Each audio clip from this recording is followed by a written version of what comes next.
I'm not a human being, and I came up from nothing, just imagine that. Now I got my own, just imagine that. Try to take it from me, I ain't got it back. I lost day one, just imagine that. You feeling like it's all on me. Soon as they fall, they gon' call on me. I remember when they used to talk about me. These days, now I got it all, just imagine that. Like, I remember when it wasn't nothing with us. Nines per tone. These days, now I got it all. Chopping game with the president, we on a call. Yeah, freely loot. Now we flying over Bogota. I swear that I'm flyer, it ain't no denying. I'm tryna, yeah, we going up. Got another female, say she wanna write nothing. Told her I ain't coming, you gon' have to pipe down. I'm in the studio, I'm on the ground right now. Like right now. And I came up from nothing, just imagine that. Now I got my own, just imagine that. Try to take it from me, I ain't got it back. I lost day one, just imagine that. You feeling like it's all on me. Soon as they fall, they gon' call on me. I remember when they used to talk about me. These days, now I got it all, just another human being.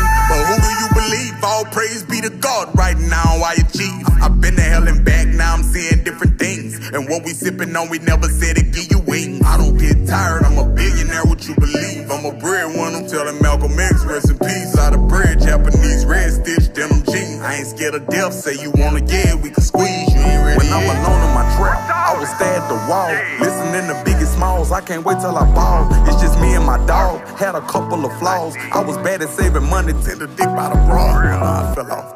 I got it. In Brookstown, in the bed, water looking at the roof. I'm not opinionated, but I This is what I first see. I used to do drug sales. This fair was going down right here every day. Every day. My window was right here. My spot, my trailer was at the end. So I look out my trailer and you will see every night, I like for instance, I get up, go to the bathroom. I hear commotion outside. Now I look outside. You look right here in this little spot right here, and you will see drug sales going on, craps gangs, drinking 40, just all night getting drunk. So I just thought, I'm like, yo, it gotta be way more to life than just sleeping all day, getting drunk all night. You know what I'm saying? So that's why I used to get my whole plan together. You're like, yo, I gotta get out of this place.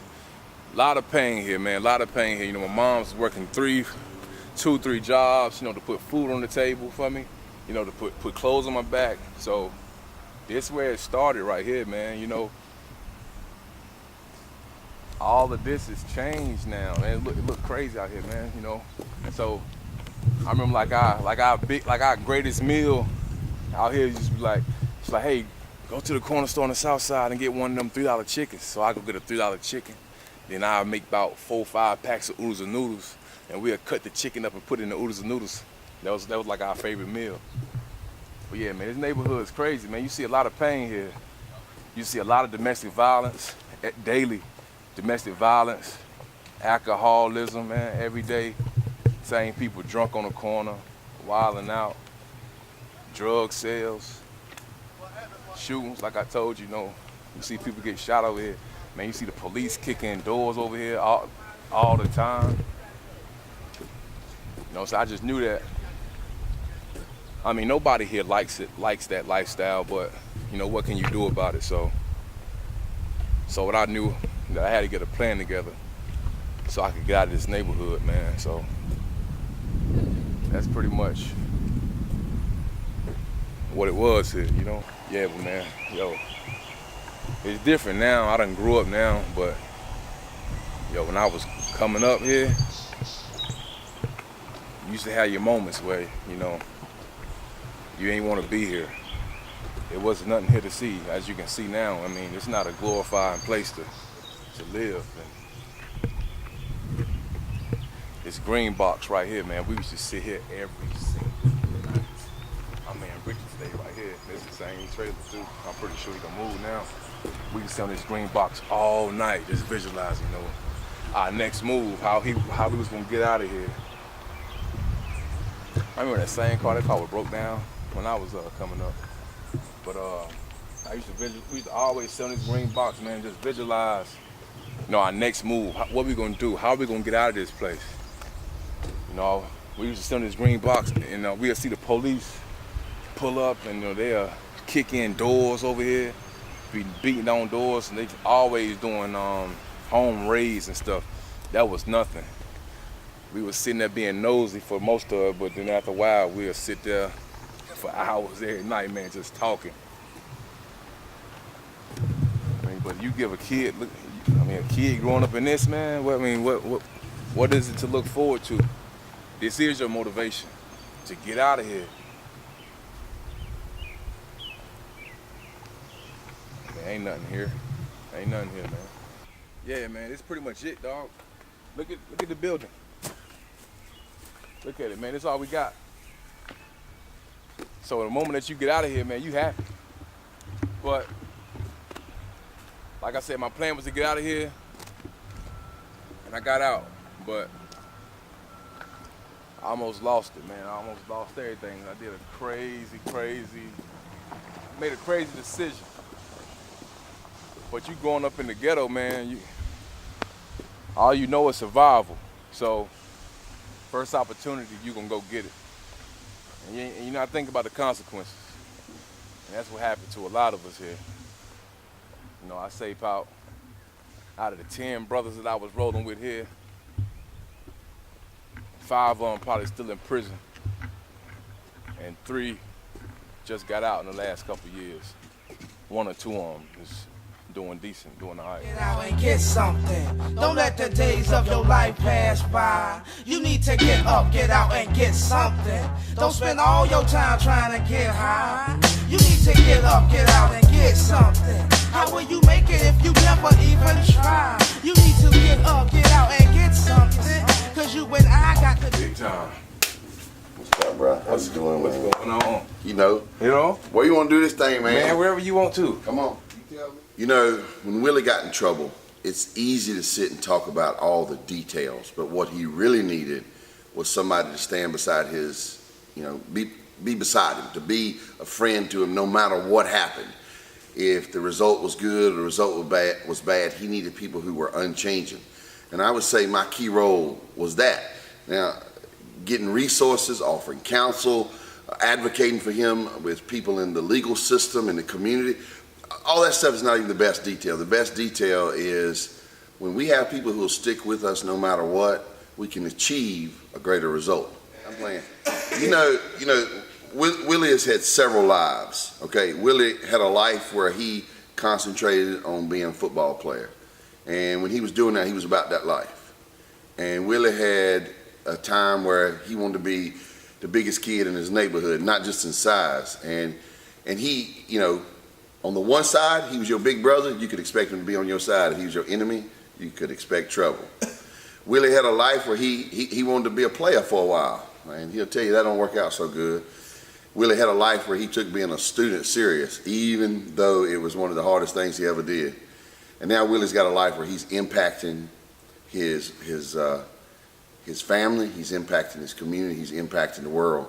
And I think of all those lives, he's living his best one yet. Even though he's a great football player, a great neighbor, great friend, he's living his best life now.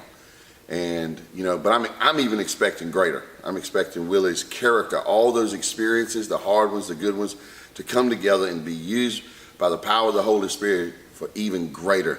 So he's living his best life yet, but I'm expecting a better life to come. They sentence me, nigga talk with all that shit, but I ain't never seen it. My nigga be lurking. Everybody ain't perfect, but nigga say he did it, no he ain't did it, that nigga working. And now a song you ain't never seen, can't say my rival wasn't worth it. And Michelangelo probably couldn't even paint a picture this perfect, yeah. I learned the hard way, yeah. We going all the way, yeah. We going all the way. They want by mistake. Everything ain't everything, and everywhere ain't safe. Made a promise to my mama, we gon' make it out the hood one day. Gotta get out the hood one day. Yeah, we gon' get out the hood one day. Yeah, that's all I used to say. Yeah, all I used to say. Think it's a game. And they ask me who I do it for. Yeah, why shine, why grind, the way I do. Yeah, they ask me who I do it for. Yeah, yeah. I want it bad. Used to see the shit that I've been through. Hey, this is what I do it for. Yeah, my my kids, all the losses I done win, all them bitches I done had, yeah, this is what I do it for. Oh man. Yo, this was my sanctuary, man. Everything I was going through, no matter what it was at home, life, community issues, didn't matter. I stepped on this field. It was one mission: to get the job done and to get a football scholarship so I could get out of here. I remember Coach came to me in like 7th grade. He said, "Yo, man, I think you would be a good player when you get to the high school." I'm like, "Sure, I still got about 2 more years before I get to high school." He said, "I'm gonna put this in your head." He said, "What you wanna do?" I said, "Man, I wanna get out of Roxborough. I just wanna see the world in a different way." I said, "But I ain't really got no money for college, so I don't know how I ever get out of here." He said, "Let me tell you this, football is gonna be your way out." I said, "All right, what you mean by that?" I've coached 14 years at Person High School, 1 year at Northern Middle School, and 4 years in New Jersey at V.O.T.S High School. And how long have you been with him? Since he was 13 years old, I'd say. I don't know what year that was. About 2003. 2003. I met him in Northern Middle School, and he was 300 pounds, super high blood pressure. But he had a goal in mind. He just didn't know how to get there. So I started getting 7th grade, 8th grade. I was like, I gotta make sure I get to varsity in 9th grade because I gotta get a football scholarship. And I worked hard, you know, and it came. I got my football scholarship and I got out of here, but I put in a lot of hard work in, man. Running up that field, running up that hill right there, bear crawling up that hill. Coach Obi, I used to tell Coach, I said, "Coach, man, when I die, bury me under that rock." That rock still right there too.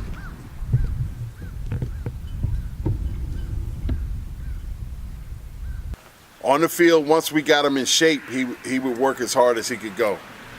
But when I first met him, I told him that he would, if he wanted to make it to the next level, I could get him there, but he had to stick with me. And he stuck with me all the way through it. And I'm very proud of his accomplishments now. I think if any individual see what he went through in life and think that they have it hard, I don't think anybody else has it any harder than what he had it. Being a single parent, raised by a single parent, and not having that father issue example around, and he clung to me and we worked it out, and that's why he's where he's at now. Yeah, man, so as you can see, every year I pretty much played varsity. I went to varsity in 9th grade, pretty much played, got all conference every year. My senior year, I got an offensive lineman of the year award. You know, Person High School made me the most outstanding football player. Yeah, man, my mama keep this on her wall. She don't know. She don't let me take it. She's still proud of it. So. Friday night highlights. Good times, right, Mama? Good times, good times.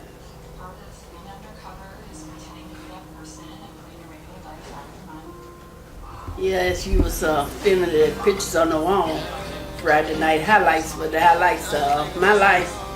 Every Friday night I was waiting to, I think it started about 11 o'clock, but the highlights 11:30. 11:30, about 11:30 to 12, we'll just look back and see all the games that was played during that night.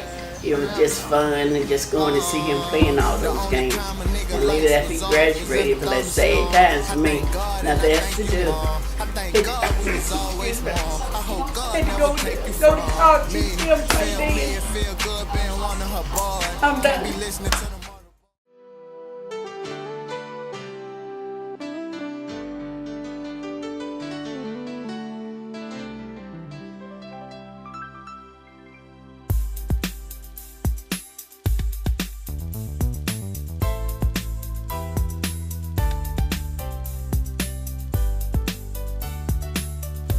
summer of 2008, I accepted a football scholarship to North Carolina A&T State University. And on August 12, 2008, that's when my college career began. In 2009, I was sentenced to 22 years in prison, but that sentence would be later overruled if I completed an offenders program, which was to complete 2.5 years of probation, pay restitution, stay in good academic standards with the school, and have absolutely no contact with my co-defendant. In 2011, my charges were dropped. The same year I quit college football, flunked out of school, and came home. The following year, I got back on track mentally, re-enrolled in school, met my fiancée Brittany, and finally graduated in the spring of 2014. And our son was born that year in July. Throughout the whole journey, I always knew I wanted greater. I just didn't always make the greatest decision. So special thanks to my mother, my childhood mentor Tim Bowles, and all the people that never stopped believing in me.